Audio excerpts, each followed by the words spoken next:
Welcome back, buddy. Thank you. Salute. I like that title. My good friend, Tori Salvatore.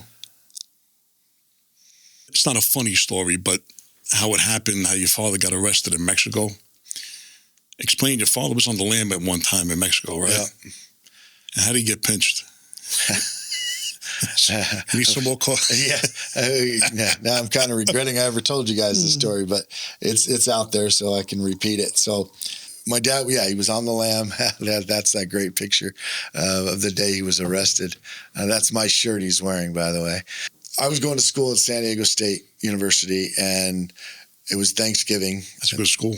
And I think it was maybe the Thanksgiving of 81 or 82.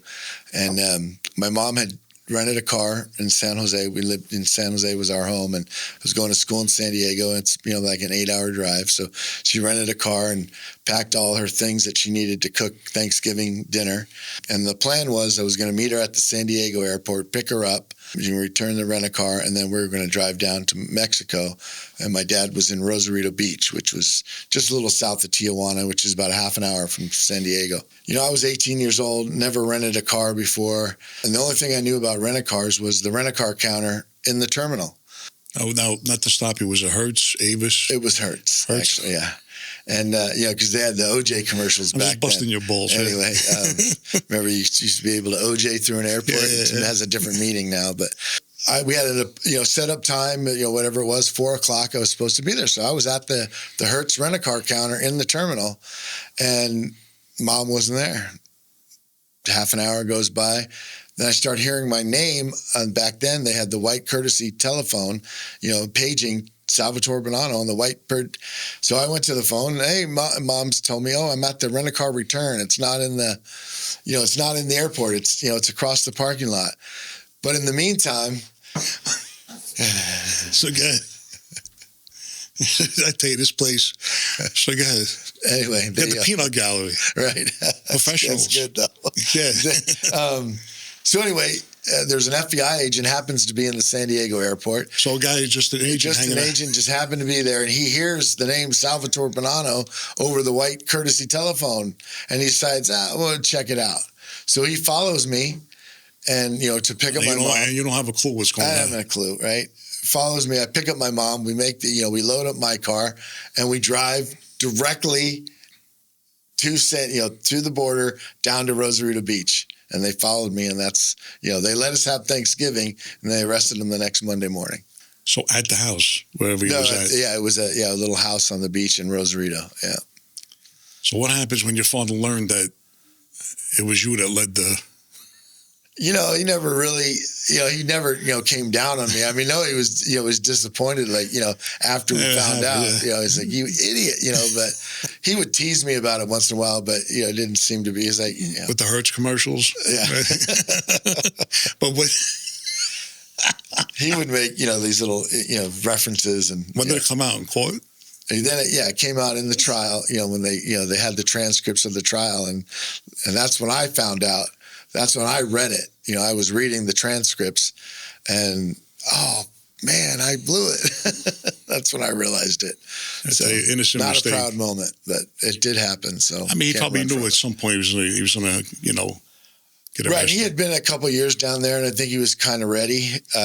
Not that just that maybe I'm justifying it to myself a little bit there. And I didn't mean to get him busted, but I sure did. I led him right to it. Yeah. So. For the record, you didn't mean to get it. Yeah. I didn't mean to, but I sure did. I did it, led him right to it because I didn't know the difference between the rent-a-car counter and the rent-a-car return. So Grandpa was on the cover of Esquire magazine. Mm-hmm. That was a big deal back then. Yeah. I mean, till today, it's a big deal. Yeah. Look at that. Yeah. I tell you, you're right, sharp dresser. He was always a sharp dresser. Yeah. I tell you, even when he was in Tucson too, right? Oh, yeah. Even when he was in his casual stuff, it was always looking good. Back to when I said when I first came out here, about how many people mentioned your family's name, trying to make me think they were connected to you guys. And I didn't know you back then, so I couldn't double check, right? But from what I heard, a lot of guys that were on the lam, that came here to Arizona, they checked in with your grandfather to make sure hey, I'm here. Right. I want you to know, because it was always known, or at least thought, that the Bonannos, when you thought Arizona, you thought of Bonannos. That was their territory. Absolutely. Especially Tucson. Until today, you go to Tucson, they still think, you know, and listen, if it is, I'm not going to confirm nor deny, you know. They still look at that as Bonanno territory. So I guess there were guys that were on the lam over here who were known cooperators. Absolutely. Who did reach out to your grandfather. Is there any truth to that? Yeah, absolutely. You know, because my grandfather, you know, that was a sign of respect, as you know. But I remember sometimes when I would come into town, like with my cousin, we'd drive into, you know, because he went to school with me in San Diego. We drove out to Tucson. And one time, you know, it's 5 or 6 hour drive from San Diego to Tucson. And we were into tennis back then. So we got out of the car and we started playing tennis. And then we went and saw my grandfather. He was so pissed because when you came to town, you're supposed to check in with him first and then go do what you were supposed to do. Right. And were you on time or you were late? We were late. You know, not only were we late, we went and did something. We did something before checking in with him. So that mattered very much and was very important to him. So if any of these guys came to town and they did it, they were in his good graces. If they didn't, not that he would go after them, but he didn't forget. I had heard one guy in particular, a known cooperator, when he came out here, he reached out to your grandfather. To let him know that he was here, or your father. Yeah, but I think anybody in the world knew that was the right thing to do, was to check in, no matter what your circumstances were, because the right thing to do was to check in with the Don, right? Right, let him know that. Let him know you're here. I'm hiding here and whatever. He didn't care, right? Right. I'm not going to ask you if you're not going to turn you in, but definitely appreciated the nod of respect. I mean, when people think Arizona too, because so many guys are here now, And he always used to take credit for that. He's the first one, and they all followed him. He used to joke.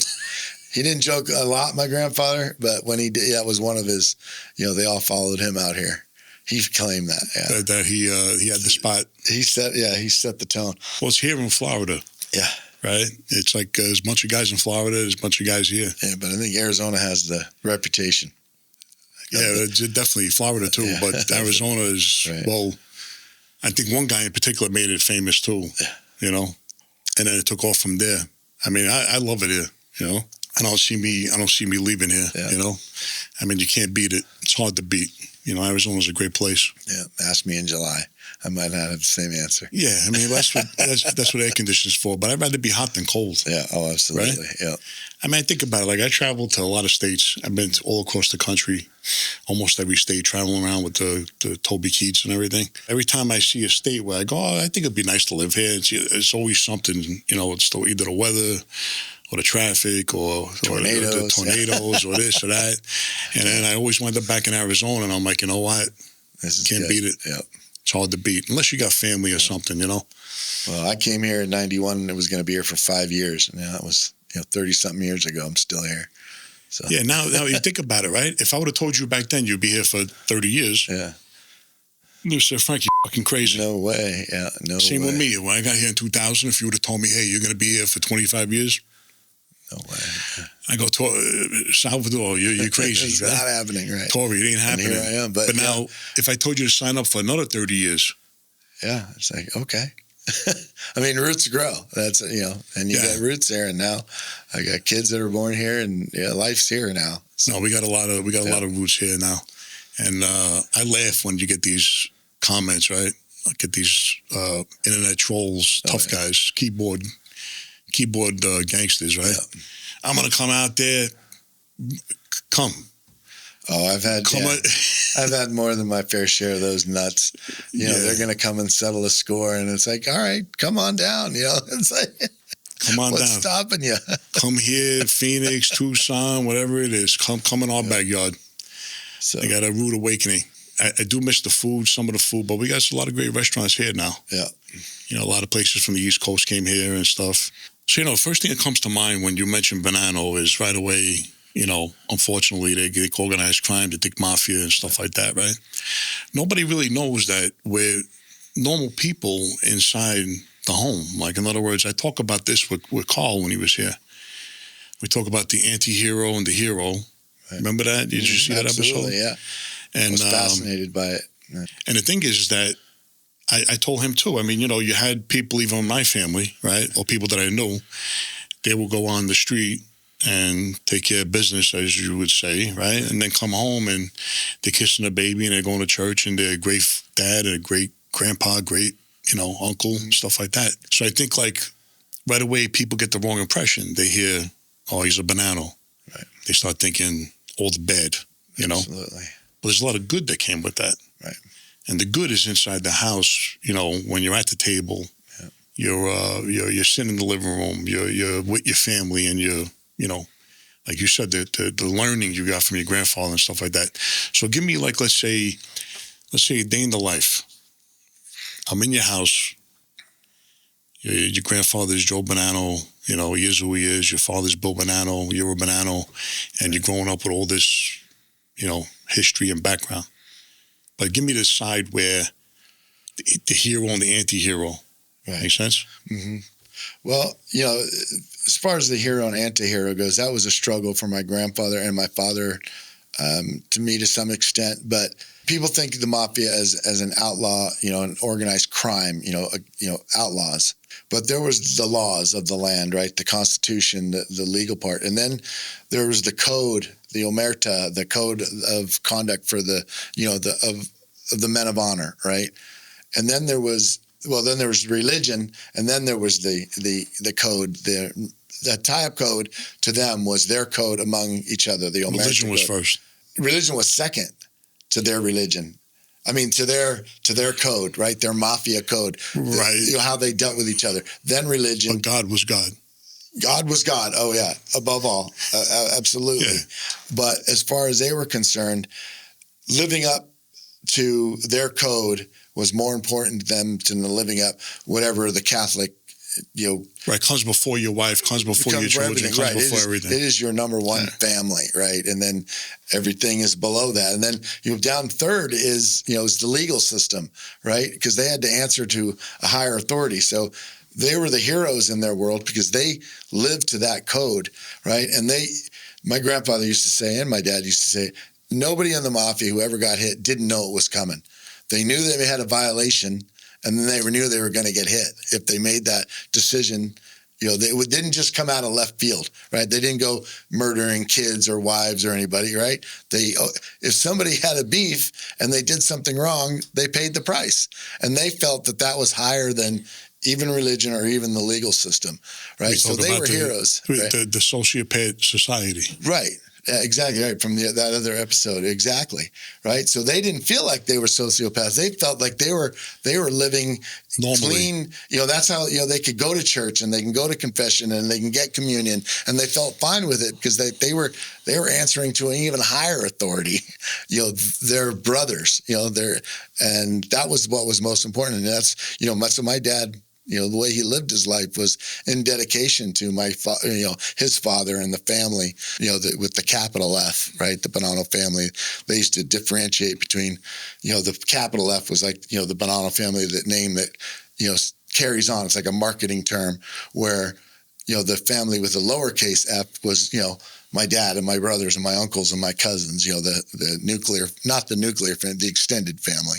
So they always differentiated between that, and that's how they could justify themselves because they felt like they were answering to a higher code, right? People can debate whether that was true or not, but that's what they believed, right? So that's how they, were able to, conduct themselves and respect themselves and sleep at night. Because that was their belief system.